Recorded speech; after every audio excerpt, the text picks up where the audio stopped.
Today's talk is on the meaning of awakening, as awakening relates to the third noble truth. And let me start with the Buddha's words on that. What is the noble truth of the cessation of suffering?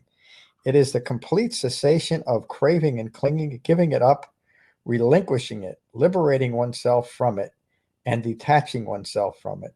This is called the noble truth of the cessation of suffering. So again, as in all of the Buddhist teachings, it's a very direct and easy to understand teaching. My dog is very excited today. It points to one of the most profound understandings that can be developed in the Buddha's Dhamma, and that is a profound understanding of impermanence. Of course, the third noble truth, that cessation of suffering is possible, certainly points to impermanence. And when I think of impermanence, I often think of the Buddha's very first teaching, where he presented the Four Noble Truths to his 5 buddies that he was wandering around northern India with.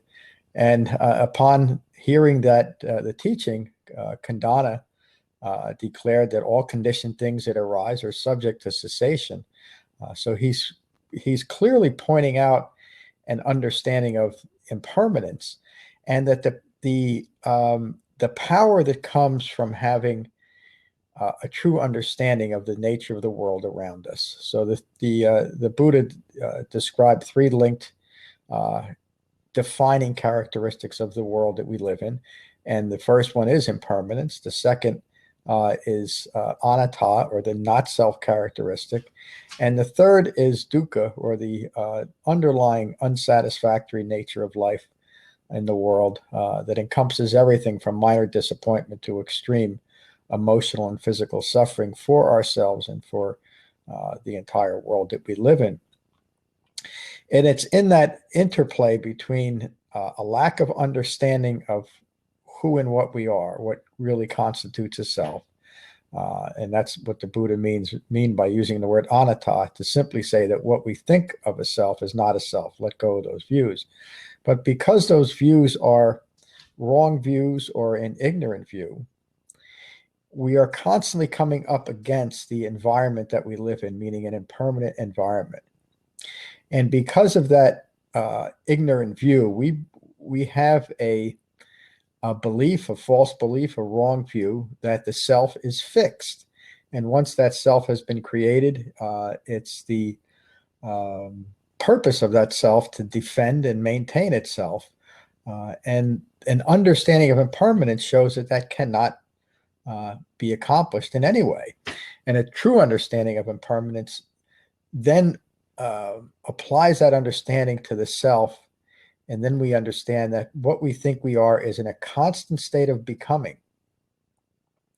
And if we are in a constant state of becoming, and that cessation of stress and suffering is possible, why not become someone who is free of stress? And that is what the third noble truth speaks to. That very cessation, using the Buddha's words, the very cessation of craving and clinging. So craving can be simply defined as wanting things, including ourselves, to be different than they are. And clinging is attaching ourselves to what we think will continue to establish the self. And of course, that creates its tension. It can't be done. We're always in a constant process of becoming.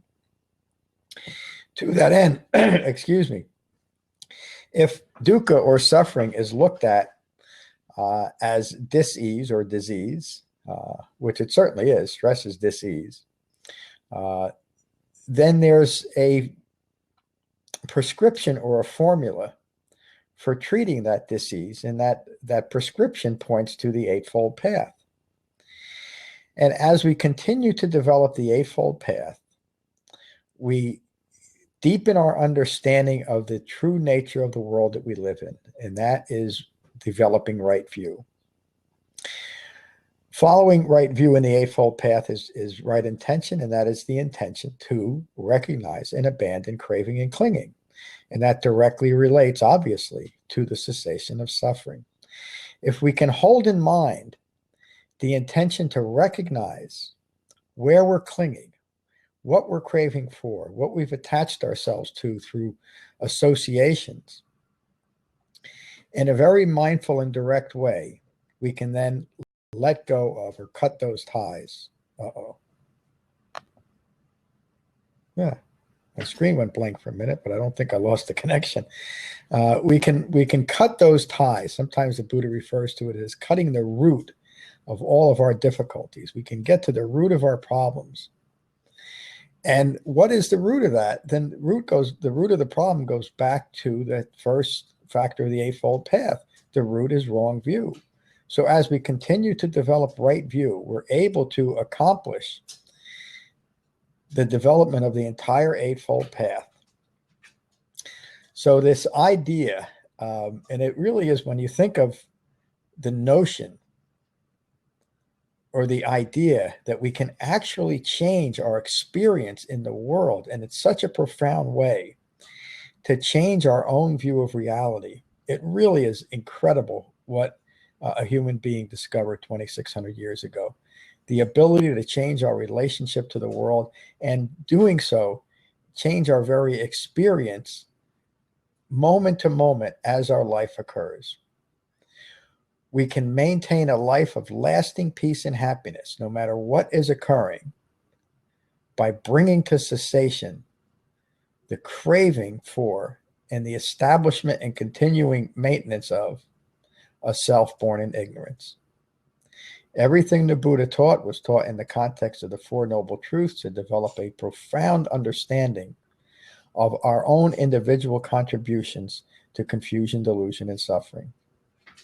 And the Buddha left us this gentle and direct Eightfold Path in order to accomplish that. So that's really the talk for today. I'm going to try once more, Lynn. I see that you're still with us. At least I think you are. Maybe you just registered. No. Okay. Well, since there's no participants today, we'll just end today's talk. And I want to, whoever joins me, I'm glad you did. And we'll be back on next Wednesday. And I'm also streaming the classes from our meditation center in Frenchtown on Tuesday evenings and Saturday mornings. So thank you for joining. Peace.